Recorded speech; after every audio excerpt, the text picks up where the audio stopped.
this feeling of we could also trust in this movement, what's happening, because we don't know what's it for, and maybe there's this it's opening our eyes to different things, or just consciousness evolving in a weird form. Right. You're like lowering your expectations because you're not trying to make plans, that you're just kind of settling in your own whatever. In what is, like Sid always says, like this, seeing what is, seeing the perfection, even if it looks totally messy and imperfect. And like, I think there was a lot of opportunity in a way in this whole thing. And I find it funny, how the mind has trouble with change, right? Like how everyone always freaks out when the lockdown starts or when it ends. Yeah, because now my managers are starting to talk about, when we're going back and everything, which is going to be sooner, I think, rather than later. They want people back, and everyone's kind of a little bit stressed about it, because now we're used to doing it this way. So I don't know. Yeah. Hopefully they'll give us a balance of some days back, some days home, because we have a new person.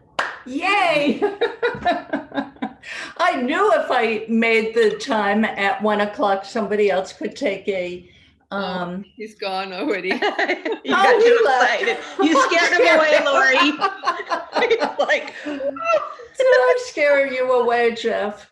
I started recording. But he knows I record these because he watches the recordings. I started recording. We don't have to use the recording, but such good things were being said about the silver lining that COVID has presented to so many people. Yep. And the whole idea of looking in the direction of what is, as opposed to complaining in our mind about how it should be different or we wish it was different. Look at what is rather than what isn't. And that seems to grow. When you look in that direction, it doesn't hurt to do that. It's not like, a lot of people think, oh, well, you're in la la land, or, what's that saying about not being in touch with reality. Well, reality shifts and changes depending on what thoughts are in our mind at the time. Yeah, and even what I was saying about having to go back to work, I mean, I'll have to spin it around saying, oh, all right, well, now I'm going to get out of the house a couple days a week and see coworker, stuff like that. Like, there's positives to that as well, even though I'm kind of dreading it. So, like you said, everything changes and you have to just kind of go with the flow, I think. You know what else helped me tremendously is seeing life as moment to moment. So it's not like I'm dreading something. It's like, okay, in this moment, it feels like dread. And in the next moment, like you just described that to a T, Libby, because first you said, I'm looking at all the positives. And there are positives to going back to work also. Mm-hmm. And you listed all those things. Yeah. And then there's positives in anything. You just have to figure out what they are, Yeah. Looking in that direction. Yeah. Sometimes I also think it's relaxing to just see the nature of it all, like how we dread stuff and then we come down again. And like I feel like I'm less scared of these days where Libby's talking about when you need to adjust to the change and are dreading it a bit. And I kind of know it will pass too, I will get in line with it again. Like there's less pressure, like it's okay to less stress about it. It's gonna move on at some point. Because it's one thought away. We're always one thought away from more relief. Hey, Becky. Hello. Great to see you. Hello. Yeah. Do you know everybody on the call? You've met everybody? Yes. And Pallavi, yeah. And Jeff is going to join us for the first time. Maybe something happened. He was on and then he popped off.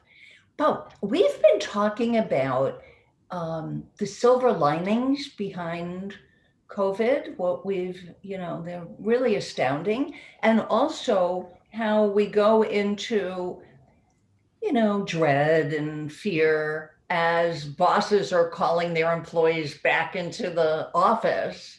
Everybody's gotten so accustomed to working from home and the pleasures of that. And how we're always one thought away from dread or interest, like being curious and interested in how is this going to unfold? How is it going to turn out?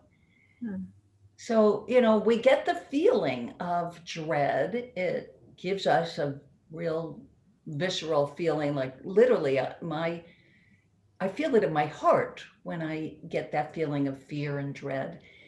And that's like a reminder that I'm going left when I could be going right, when I could be looking in the direction of what's right about this. Look at what is rather than what isn't. So we're always given these signals of when we're heading off track. Boom. And then we can recalibrate ourselves, get back on track and look in the direction of what is. Not that we're, and then there's this belief that, well, isn't that putting your head in the sand? Isn't that just living in la la land? So I wonder what do the rest of you think about that? Or anything, you could throw out anything you want to talk about. I think it's true. I mean, the feeling of discomfort can continue, can't it? Sometimes I'm aware that I have that discomfort and I'm aware of it, but I'm not able to stop that. And I can carry on being aware of that feeling for a while. And then, maybe, I don't know how it comes about sometimes. It just happens that it goes. Yeah. Another thought comes in. So I'm learning to not be so discomforted in my discomfort because I know it'll either pass or that I'll have I'll have a clearer thought or a different thought that would change that feeling, So, but I'm also understanding that, when I'm really excited and I'm really in a good place, I don't sort of judge that feeling either because I know that it won't last. I'll sort of have other feelings which I would judge as not so good. So it's sort of, I suppose it gives me more perspective that way as well. Yeah, I love that. I love what you said about being, I don't remember the exact words, but it was something like being comfortable in the discomfort, because it's not going to last. There's like a moment of discomfort or an hour of discomfort or however long. It's just a period of time. And having that knowing that this isn't where I live, this isn't who I am, it's moment to moment. That's really how life is lived.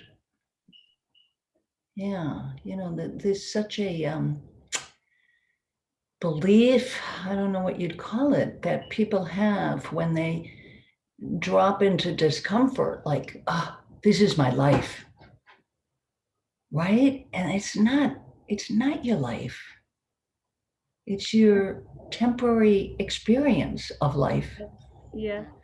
I think it's also that we judge the feelings of when we're not in a good place, we judge those, and we don't tend to, we put more emphasis, and the deeper feeling we have of discomfort, the more compelling it feels to want to look at it and change it, or whereas if we're in a good feeling, then I don't tend to,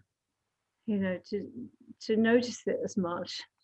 And so I'm also learning that kind of, the opposite as well, that I was really in a good place today. I've been really excited for a few days, in a really happy mood, and I've been really enjoying it. But at the same time, not giving it as much importance as I probably would to want it to stay that way.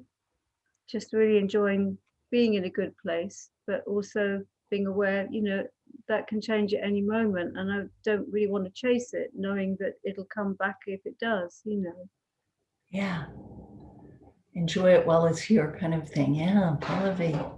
Yeah, I just love what you said. Like, I find this so interesting because, like, when we're angry or scared or something, we always ask, "What should I do about it? No, what do I do? What do I do?" And a few weeks ago, I think in another group we were posting about this, and we just noticed we would never ask that when we're happy. Like, what should I do about it? And to just realize that that's the big difference, and that's what gets us all caught up in it. No, the whole idea of, oh my God. And you just described it so beautifully. I'm just Yeah, gonna that's turn my jacket- priceless. I'm just going to turn my jacket potato down. Sorry. Okay. Yeah, that's priceless what you said, Pallavi. Yeah. It's so true that we just sink into a nice feeling. But man, if a bad feeling comes around, we want to shake it off, get rid of it, do something about it. Yeah, love that. And there's nothing to do. I think the negative stuff too, like the dread about going back to work, you make it so big, and then when you get back to work, it's not that big of a deal. It's like I always, on the negative side, think the worst, when it's work. It's not, there's worse things out there, it's still fine. You still can see some positives out of it, you still get out of the house, meet some people, talk to, I have friends at work and whatever, but so sometimes I think I forget what the quote is, Lori, but you told me something about all the problems that you don't have or something. Oh, Mark Twain. Yeah. That I've had many problems in my life, most of which never happened. Yeah. Yeah. So you always think the worst, and it's not really as bad as it could be. So It's also known as making mountains out of molehills, right? But it's only Yeah, on the negative side, not the positive side, Well, I could do that too. I have one of those imaginations that can go in any direction. Yeah, well, that's true. That's true. Yeah. Funny how imagination, what a gift if we use it in our favor. Right? And it's so easy to imagine the worst. I don't know if people, sometimes it's almost like a superstitious way of thinking. Well, if I think the worst, then when it happens, I'll be prepared. Well, we're never really prepared for anything that happens. Who was prepared for COVID? It was part of the problem. Yeah. No, but I do notice this for me too, like not being prepared for something in particular, but more this feeling like sometimes when I feel I really relax and I have just a sweet time and everything's fine, my mind comes up with these ideas of now something bad might happen, like as if I believe that by being worried or being worried about something, I would somehow control it. You know what I mean? Like it would somehow keep me safe to keep worried about it. And it's I find it really weird in a way, but I noticed this a lot during the last time. Yeah. Like when you really relax and then these thoughts pop up, oh my God. Yeah.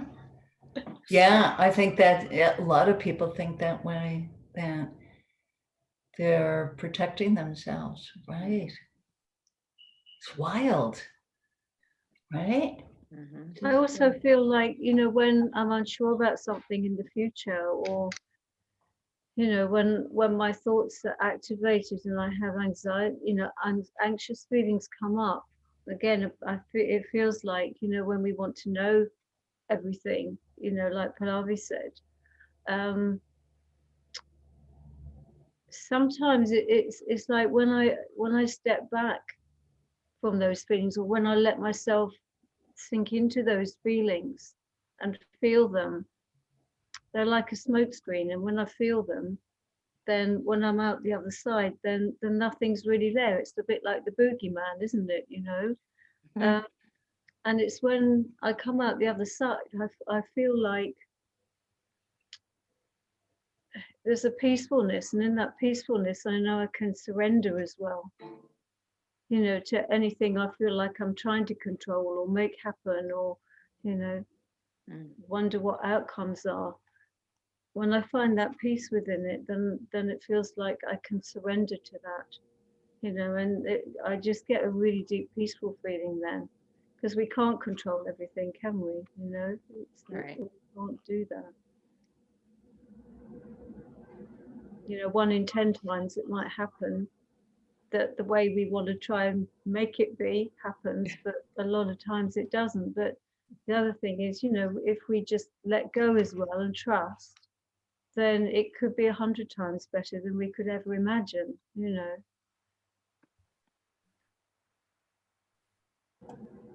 That is so true. I have found that definitely. I mean, life is this huge mystery. It's a grand mystery. We never know what's coming next.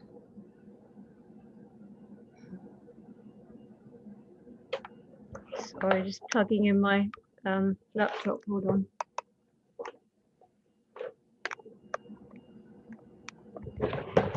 That's better. Sorry, the battery was coming. In fact, I met Becky out of the blue, right, Becky? In the UK, I was there to speak with Chris Heath at the UK conference. And actually, I met you online ahead of time because people were communicating, like Yeah, who's coming. And yeah. you were my lifesaver because that place was overwhelming. I was so overwhelmed. There were over 1,000 people. It was You big. know, it just was too much for me. um, so you were my lifesaver. We had a delightful dinner at a Peruvian restaurant, I think. You did, yeah. It was lovely. It was really lovely. Yeah, yeah, yeah. And that was a conference about the 3 Ps. That was Yeah, in 3P London. UK, they do it every year. It's coming up. I'll post it. It's going to be a virtual conference in Huh. April. Okay. Yeah, I have to. Thanks for reminding me. I'll post it in Mystery There's School. still I'm helping as a volunteer, and they are still looking for people who might want to volunteer. You get a free ticket for the conference. Then they need a lot of volunteers for all the breakout sessions and stuff, like helping on Zoom. Oh, nice. Yeah. That's That's great. lovely. I really appreciated the volunteers last year. It was great. You know, I just felt like they had a really important role, and it was just so nice to see a friendly face before, you know, the speaker came on, or, Yeah. you know, if you got lost in the breakouts, you know, there they were helping you. Right. And in fact, Mark was one of those volunteers who joins us on Mondays. Maybe he'll be coming over to Thursday because he's in the UK. He volunteered not knowing anything about the three principles. Mm. He just heard something about it being a spiritual psychology, and he knew nothing about it. And here he is 2 years later, or maybe it's 1 year later. I don't remember what year he volunteered. And I'm pretty sure he's an apprentice now. And he was already a coach. He was a life coach. So, you know, and he's joined us a couple of times on Mystery School.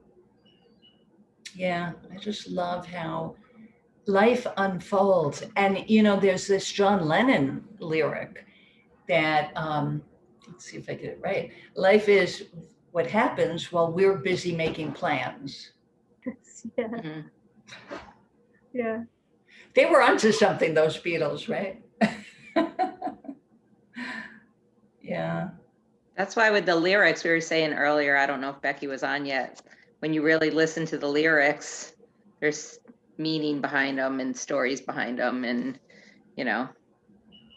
Yeah. And how we hear those same lyrics so much deeper. Or people are in church and they hear their preacher so much deeper, having understood about how the mind works. How thought is, our experience is an inside job. It's our thinking that's giving it to us. Mhm. Yeah.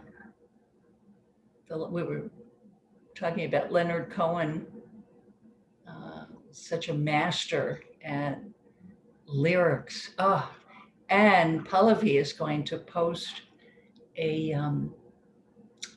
a video or a song, right? A song on Mystery School. So I'm so looking forward to hearing it. I love What's the name Leonard. of it? What, Becky? I said I love Leonard Cohen. He's Say that one of my again. favorite. I love Leonard Cohen. He's one of my favorites. Mine too. Mhm. Me three. I don't think I've ever heard them, but I'm looking forward to it. Oh, you will have such a treat, Libby. Such a Okay. treat. He's the most romantic person on the face of the earth, I think. He just, Yeah, Okay. but so cool also. Like he's, yeah, we can't spoil it for Libby. She has to see it for herself. Hmm. yeah. What else? So what else should we talk about? What questions? What's been on your mind? What's really hit you? Any insights? All of the above. I had a super busy day today. They changed lockdown rules in Germany, but in a very complicated way. Nobody knows what's going on. And I was trying to upload a book to Amazon with Hannah. I finished the translation and we were trying to upload it to Amazon. It all went wrong. The format didn't work. And so I was doing several things at the same time. And I had a nice lady I'm talking to calling me because she had a panic attack and like a lot of stuff was going on. And for me, when I feel overwhelmed and stressed out, it's something that used to trigger my physical symptoms. Mm. Oh, it still does. Like I still have some level of pain, but it's gotten way better. And today it was interesting for me because I felt like a bit distance, or like I experienced it in a different way. Felt a bit like a wave washing over me, of wave of chaos and stuff. It wasn't even so negative. It was just a lot happening at once. um, and I noticed that it was way easier for me to relax in between and to not get scared for my body, to relax into my body with whatever sensation was there. And I had a really nice day in a way. Like I was still a bit exhausted in between, but I feel like what we were just talking about of seeing what is and going with what life's doing, I felt like I didn't resist so much as I would usually maybe have done. So that was kind of nice. Mm. Oh, that's beautiful. Yeah, so great. So it's like, having that knowing Yeah. behind what's going on really softens the blow a Yeah. lot. Yeah, totally. Yeah. Yeah. I mean, does it help you if you like make a list of, I mean, for me, when I have like 500 things to do, you just like write them down and check them off and prioritize. I don't know. It's more of an organization thing that, can kind of pull you out of the overwhelming The feeling. thing is, like, I'm one of those TMS people. I don't know if you know the term, like this Mm-mm. term for chronic stress disease. Like that means like I'm a perfectionist. I'm Mhm. super good in doing stuff. I'm really fast, and so I'm kind of trying to get off the list. Oh, okay. Interesting. Because I even managed to have a list when I have nothing to do, like brushing my teeth comes on my list, like the less I have to do, I make lists of the normal stuff, like just in my head. But Yeah. still, I'm always in this mode of, oh, I need to get this done and this done. And I'm kind of trying a bit of a new way, I mean, I'm still taking care of my job and everything, but I try to trust a bit more in my moment to moment impulse, what to do, and to not make a plan when to do what, but to go more with the energy and with what comes easy. And I'm still very checking things off and stuff, but it gets a bit of a softer quality, and it's kind of nice to experiment with this. Interesting. Yeah. Oh, I love that. So it sounds to me like you are letting mind lead you more, I try. getting out of your Sometimes it brain, yeah. getting out of the brain, demands on your time, and just letting mind dictate what's next, what makes sense next. Yeah, because I always had a plan, like also like if I translate a book or something, I make a plan how much to do every day. And at some point I realized if I just allow these days or even weeks where I don't feel like doing something, when it's not really urgent, of course, but like these things you do because you kind of want to do them, but they are still a task and you want to get them finished. And I just played a bit with it, and I noticed that when I wait for my impulse or the energy to come, then suddenly I can finish the whole translation in a few weeks, um, even though I would have had planned months for it. And yeah, it's just interesting to, I mean, there are always things we maybe need to do on this day or in this minute, but there's a lot of stuff we don't, and to just allow to see the difference and Just go with the flow, right? Just yeah, really. I mean, just let it go. all these cliches, right, of Mhm. going with the flow, and but Mhm. it's true. Yeah. Mm. I'll just throw something in that's practical, of practical nature, that might be useful in your Amazon upload, and maybe not, but I'll tell you what my experience was. I hope it's useful. When I wrote the little book, it's an Inside Out World, and it's a very small book, I have only a it. few pages. Well, that book, I hired somebody to do the Kindle, format it for Kindle. And when it went live on Amazon, I got a bunch of negative reviews. No wonder, because you couldn't see it. The format was all wrong. I mean, it was awful. You couldn't even read it. And so I wound up having Amazon do it for me, and it was less expensive than hiring the person. I didn't realize that Amazon will format for you. No, I didn't know that either. Good. So I hope that helps. They may not be available now, though, with COVID. Who knows? But no, I didn't know they do that.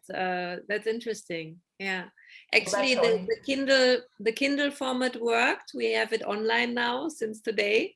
But I have some trouble with the paperback, and it's so weird because we already published the first book, and I just made a copy of the first one and used the same format, and everything's the same, but still, it's a mystery. But I think at some point it will work, hopefully. Yeah. See, what a great attitude, right? It's a mystery. We're doing the best we can, and at some point it's going to work. Yeah. Yeah. Yeah, having faith, right? Just it's a matter of you have faith and things work out. And I love what Richard always says when he's on our group meetings. He always seems to have a way of expressing how his first really big insight was realizing that he's okay. That no matter what, we're okay. Things work out. That's wow. That's like recognizing that and knowing that is such a comfort. But it's not knowing it here. It's like Sid would say, all capital letters, knowing. Yeah. And also just realizing that it could be so much worse. Like what we're describing is not, I'm not diminishing what people are saying, but like, there's still a situation that could be worse, and you could still get through the little things and go with our change or go with the flow or whatever little quotes you want to say. But yeah, just try to realize that it'll get better, I don't know.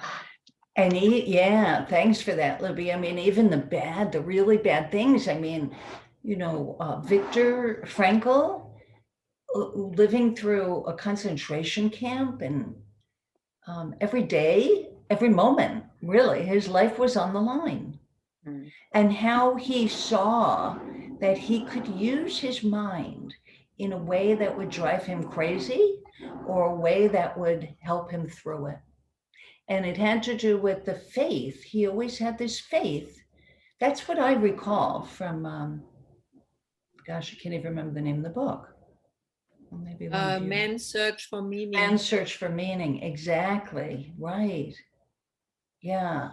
So even the really bad things, there's somebody in the Three Principles community who writes a lot about this. Laurie Holmes was in, she had, well, I'll say it because she puts it right out there. She was having a routine colonoscopy and she woke up paralyzed. This happens like 1 in a million times, millions, not 1 in 1 million. I mean, like the staff had no idea what could have happened. Turns out she had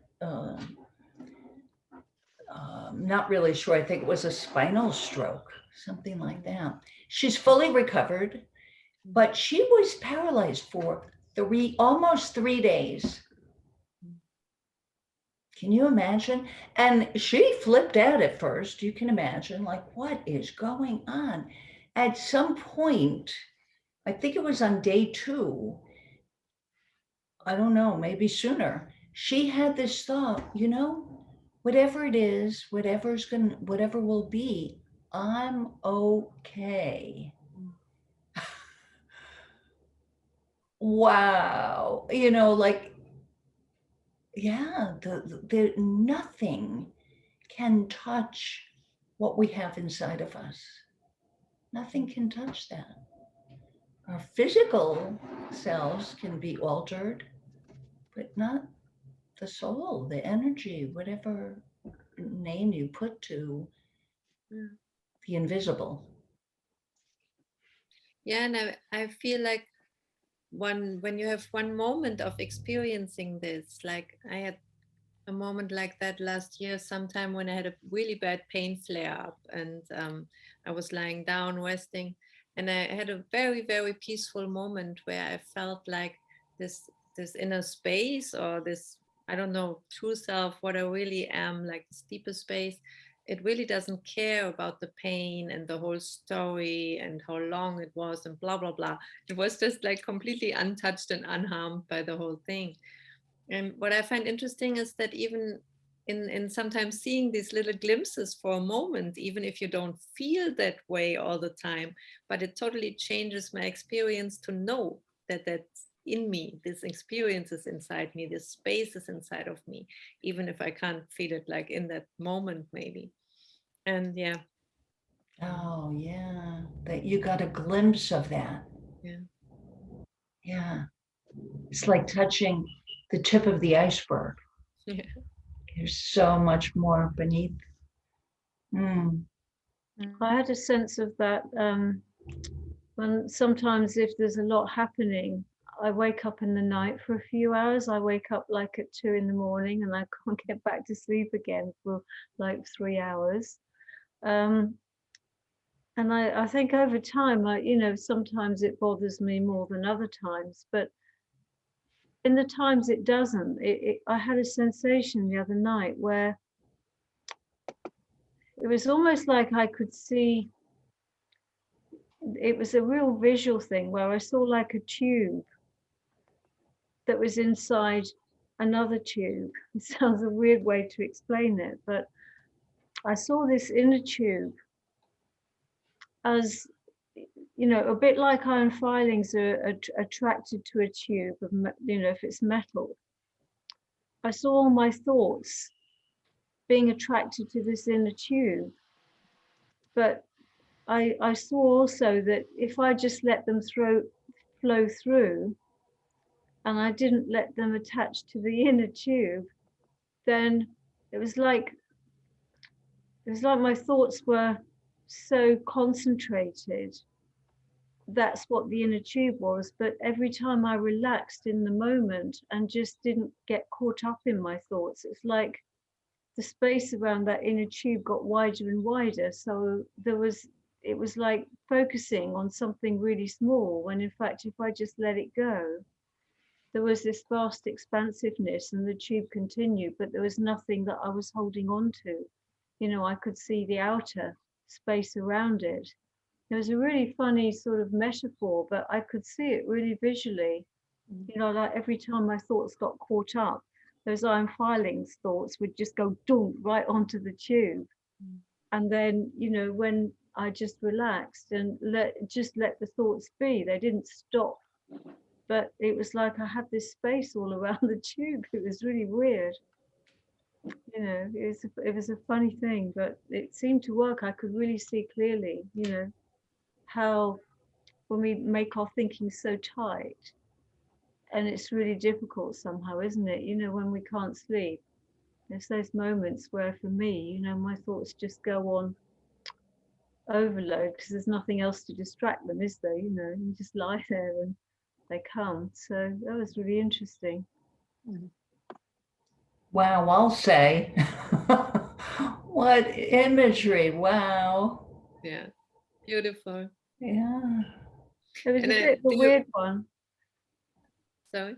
It was a bit weird, you know. No, I often have this too with images like that. I actually like that. It's nice. Do you know Nicola Bird? Mm-hmm. She has I think she has a podcast or a video that's called 3 a.m. Thinking. It's very nice. Oh, yes, I think I've seen it. Yeah, yeah, yeah. She's very good with the imagery, isn't Yeah. she? Yeah. 3 I like that. We all have those 3 a.m. moments, right? Once you wake up, forget it. You can't go back to sleep.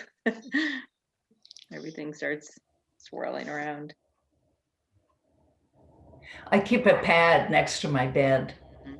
I don't always use it, but sometimes like my best thoughts come right when I'm waking up. Mhm. Like it's the first thought from Never Land. Yeah. Yeah, so your dreams must be, Yeah. you know, vivid, but you probably can't remember them, right?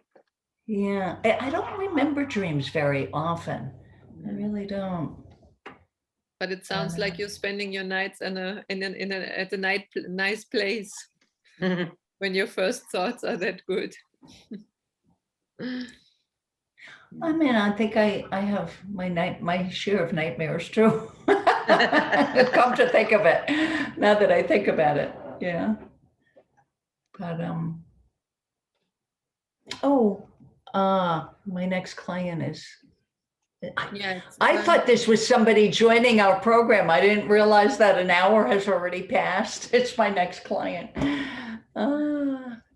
Hey, ladies. So I'm so glad you all showed up today. This was great middle of the day activity for me. So yeah, oh great. Yeah. Thank you, Laurie. I'm sorry I was late. Yeah, well, I'm glad you were able to make it. And so we'll keep the Monday time and the Thursday time. You can come to both or you can choose. And thank you, Laurie. Thank you. yeah. have a good week, ladies. Yeah, you too. Have a great Bye. day ahead. Yeah. I'm gonna stop recording.